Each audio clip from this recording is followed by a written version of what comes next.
Shalom, selamat malam jemaat Tuhan yang terkasih. Pada saat ini kita ada di acara Night Call hari Jumat 27 November tahun 2020. Mari kita akan membaca dan merenungkan firman Tuhan. Namun sebelumnya kita berdoa mohon bimbingan Roh Kudus. Mari berdoa. Firman-Mu adalah pelita bagi kaki kami dan terang bagi jalan kami. Saat ini firman-Mu akan kami baca dan renungkan. Kuasailah hamba-Mu dalam hikmat-Mu untuk memberitakan firman-Mu. Tuntunlah kami dengan Roh Kudus-Mu yang memampukan kami untuk menjadi pendengar dan pelaku dari firman-Mu dalam hidup beriman. Dalam nama Tuhan kami Yesus Kristus, firman yang hidup, kami berdoa dan memohon. Amin. Jemaat Tuhan, mari kita membaca Alkitab. Bagian Alkitab yang kita baca adalah dari surat 2 Petrus yang ketiga. 2 Petrus 3 ayat 14 sampai dengan ayat 18. Firman Tuhan menyatakan demikian. Sebab itu saudara-saudaraku yang kekasih, sambil menantikan semuanya ini, kamu harus berusaha supaya kamu kedapatan tak bercacat dan tak bernoda di hadapannya dalam perdamaian dengan Dia. Anggaplah kesabaran Tuhan kita sebagai kesempatan bagimu untuk beroleh selamat, seperti juga Paulus, saudara kita yang kekasih, telah menulis kepadamu menurut hikmat yang dikaruniakan kepadanya. Hal itu dibuatnya dalam semua suratnya apabila ia berbicara tentang perkara-perkara ini. Dalam surat-suratnya itu ada hal-hal yang sukar difahami, sehingga orang-orang yang tidak memahaminya dan yang tidak teguh imannya memutarbalikkannya menjadi kebinasaan mereka sendiri, sama seperti yang juga mereka buat dengan tulisan-tulisan yang lain. Tetapi kamu, saudara-saudaraku yang kekasih, kamu telah mengetahui hal ini sebelumnya. Karena itu waspadalah supaya kamu jangan terseret ke dalam kesesatan orang-orang yang tak mengenal hukum, dan jangan kehilangan pegangan yang teguh. Tetapi bertumbuhlah dalam kasih karunia dan dalam pengenalan akan Tuhan dan Juru Selamat kita, Yesus Kristus. Baginya kemuliaan, sekarang dan sampai selama-lamanya. Demikian pembacaan Alkitab. Berbahagialah kita semua yang mendengar dan melakukan firman Tuhan. Jemaat yang terkasih, kita mengenal lagu dalam Kidung Jemaat 408 yang berjudul Di Jalanku Ku Diiring. Ini adalah karya rohani dari seorang gadis buta yang bernama Frances Jane Crosby, yang kita kenal dengan nama Fanny J. Crosby, di tahun 1875. Saat usia 6 minggu, dia mengalami demam tinggi. Kemudian ayahnya meninggal dan dia diasuh ibu dan neneknya.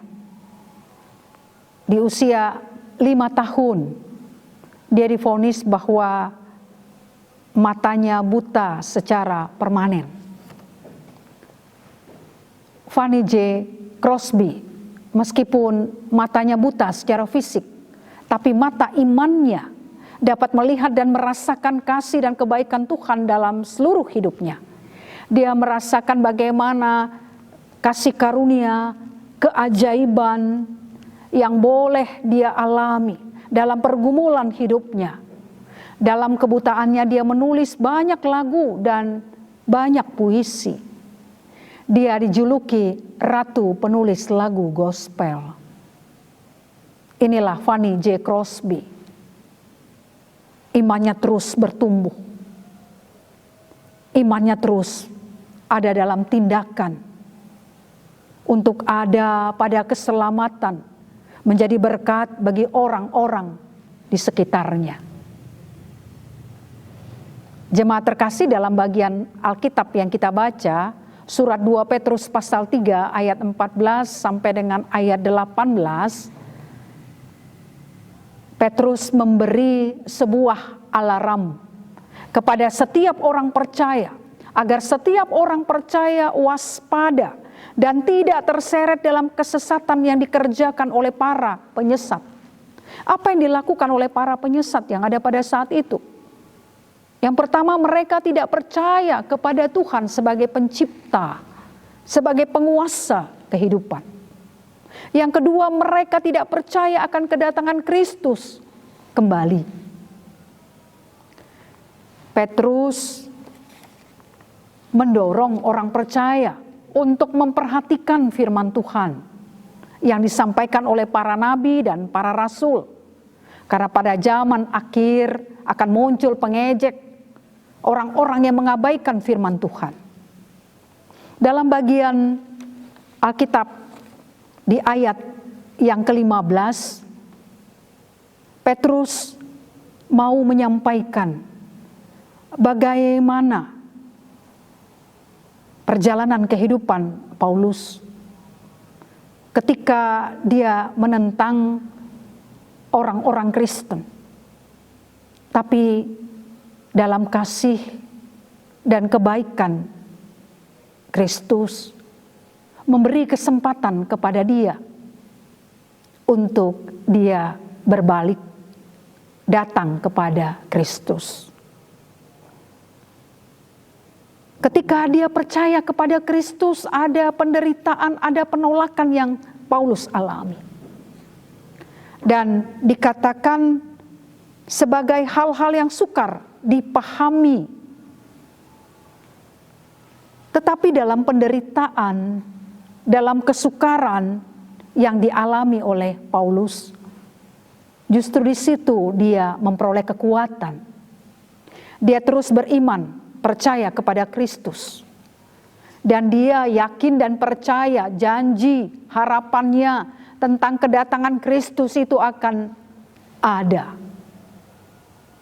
Jemaat yang terkasih, melalui bacaan Alkitab pada saat ini, kita diingatkan bahwa dalam kehidupan kita sebagai orang percaya, tentunya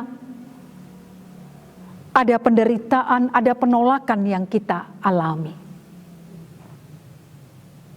Tetapi dalam penderitaan dan penolakan yang kita alami, diingatkan kembali harus terus beriman kepada Kristus. Iman itu harus memiliki fondasi yang kuat.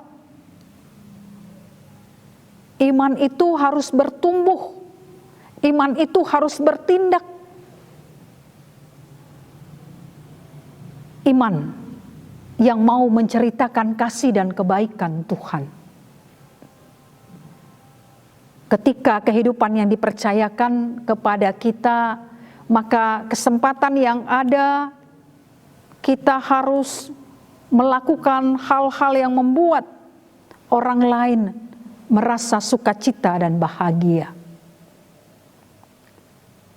Dalam situasi kondisi pandemi COVID-19,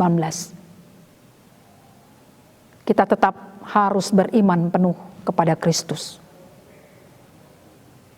Janji Kristus, Dia menyertai kita, menopang dan menuntun kita. Itu boleh terus menjadi bagian hidup kita. Apa yang boleh dilakukan oleh seorang gadis buta, Fanny J. Crosby, dalam penderitaannya, dia tetap memuji Tuhan dalam seluruh karya hidupnya. Demikian juga dalam kehidupan kita saat ini. Pandemi COVID-19 justru membuat kita semakin bersemangat, berinovasi, bertindak dalam iman untuk melakukan hal-hal yang baik dan benar. Tuhan menolong dan memampukan kita untuk terus hidup dalam kasih karunia, hidup dalam iman, hidup dalam pengharapan kepada Kristus. Amin. Mari kita berdoa. Pada malam hari ini kami bersyukur untuk penyertaan Tuhan dalam kehidupan kami. Melalui firman-Mu kami diingatkan kembali untuk kami terus beriman kepada Kristus dengan melakukan karya layan dalam seluruh kasih karunia yang Tuhan sudah anugerahkan dalam kehidupan kami. Kami bersyukur penyertaan-Mu bagi kehidupan keluarga kami, bagi kehidupan masyarakat bangsa ini, untuk kehidupan gereja-Mu, khusus Gereja Protestan di Indonesia bagian Barat GPIB, yang ada di kota-kota besar, kota-kota kecil, sampai di pelosok terpencil, di pos-pos pelayanan dan kesaksian. Tuhan memberkati Majelis Sinode GPIB. Tuhan memberkati Departemen Pelkes dan Departemen Inforkom yang boleh melaksanakan kegiatan morning call dan night call dalam keberadaan radio GPIB. Tuhan memberkati seluruh pelayanan yang boleh ada sampai pada saat ini, sehingga di dalamnya nama Tuhan dipuji dan dimuliakan. Kami akan beristirahat malam. Sertailah, lindungilah kami, sehingga dalam penyertaan Tuhan kami esok pagi dapat bangun dengan tubuh yang sehat dan kuat dan melanjutkan kehidupan dalam tanggung jawab iman yang Tuhan percayakan bagi kami. Inilah doa permohonan kami ya Tuhan. Dalam nama Tuhan kami Yesus Kristus kami berdoa dan mengucap syukur. Amin.